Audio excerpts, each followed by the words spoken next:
You are sprinting through a sun-baked canyon in the American Midwest. The dry, heavy air violently burns your exhausted lungs. It is a brutal time long before the first cities. Right behind you, terrified screams echo off the jagged stone walls. Your legs feel incredibly heavy and start to fail. You glance back to see dark shadows closing in fast. They are actively hunting your people down. By nightfall, hundreds of broken bodies will fill this dirt trench. The silence that follows will be deafening. This is not a movie. This is not a nightmare. This is a crime scene. That brutal scene is entirely real, and it lies buried deep beneath the windswept plains of South Dakota. Archaeologists know this specific site as the Crow Creek Massacre. Sometime around the year 1325, nearly 500 Native Americans were systematically slaughtered and carelessly dumped into a massive defensive fortification ditch. When researchers and physical anthropologists from the Smithsonian Institution finally unearthed this sprawling trench, they were entirely unprepared for the sheer magnitude of the carnage waiting in the dirt. They did not just find scattered artifacts or a few isolated battlefield casualties.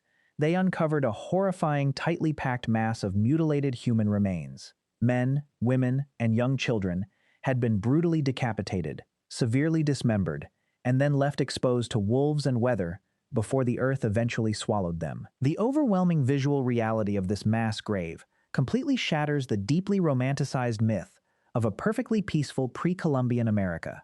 It reveals a highly organized, intensely lethal military operation executed with terrifying efficiency right in the heart of the continent.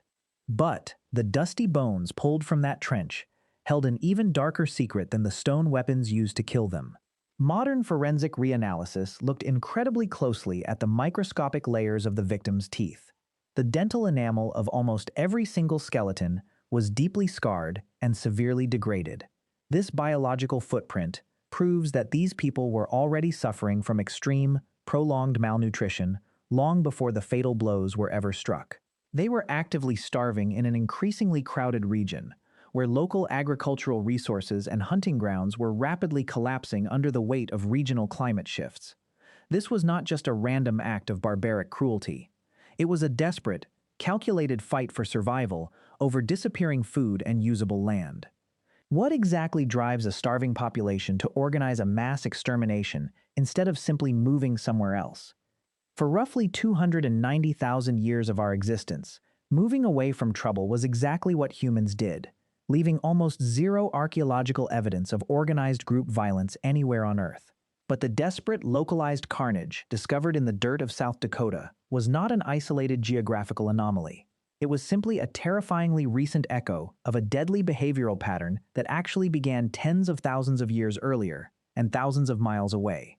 Look at the Jebel Sahaba cemetery near the Nile River in modern-day Sudan, dating back roughly 13 to 18,000 years.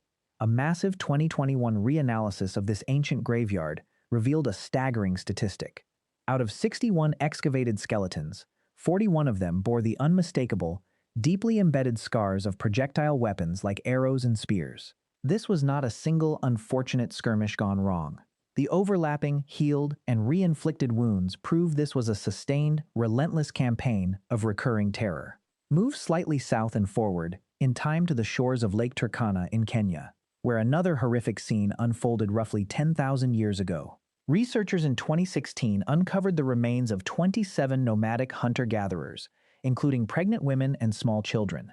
Their hands had been deliberately bound together before they were systematically bludgeoned to death with heavy clubs and sharp stone blades.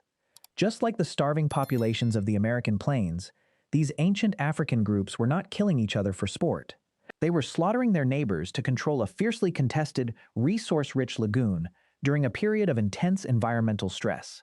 Across completely different continents, separated by millennia, the exact same dark equation was being brutally calculated over and over again. When essential survival resources dwindled, humanity suddenly stopped wandering and started violently defending. We traded hundreds of thousands of years of peaceful nomadic flight for organized, collective murder. But why did we stay and fight? Agriculture made this worse, not better. For generations, we have comfortably assumed that early humans were inherently savage beasts and that modern civilization tamed our violent instincts. The archaeological data published in Science magazine by anthropologists Douglas P. Fry and R. Brian Ferguson completely destroys that comforting narrative. Their exhaustive global analysis proves that organized warfare was almost entirely absent during the vast majority of the Paleolithic era. Nomadic hunter-gatherers rarely fought massive battles because they simply moved away from conflict when local landscapes dried up. Then came the Neolithic Revolution, bringing the concept of permanent settlements, farming, and the fatal invention of resource surplus. Here is where the history of human nature gets truly unsettling. Once our ancestors figured out how to grow wheat and stockpile grain for the winter, they fundamentally altered human psychology. You no longer just had a temporary camp, you had a permanent home, clearly defined property lines, and stored food. You suddenly had something immensely valuable to lose. To understand this ancient behavioral shift, just look at how modern people act during a national crisis or a heavily discounted Black Friday sale. When rumors of supply chain shortages hit the evening news, ordinary citizens will violently brawl in the aisles of massive retail stores over a single package of toilet paper or a flat-screen television. We mistakenly view this extreme consumer panic as a modern cultural failing, but it is actually a primal instinct hardwired into our brains the moment we stopped moving. When you tie your entire survival to one specific plot of dirt and the stockpiles inside your house, walking away from a threat is no longer a viable option. If a neighboring tribe experiences a severe drought and comes looking for your harvested crops, what do? You do not share your limited surplus, and you certainly do not abandon your carefully cultivated fields. You build a fortified wall, you craft deadlier weapons, and you kill anyone who tries to step across your property line. The very act of settling down to farm created an inescapable trap of resource competition. Civilization did not cure us of our violent tendencies. It gave us a territorial reason to finally organize them. Is it any wonder that the very first granaries were immediately followed by the very first defensive trenches? The moment humanity learned how to accumulate wealth, we simultaneously learned how to slaughter each other to protect it.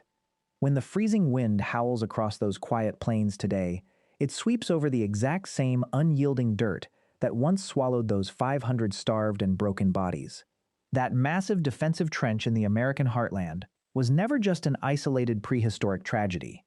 It was a dark, terrifyingly accurate blueprint for our inevitable modern future.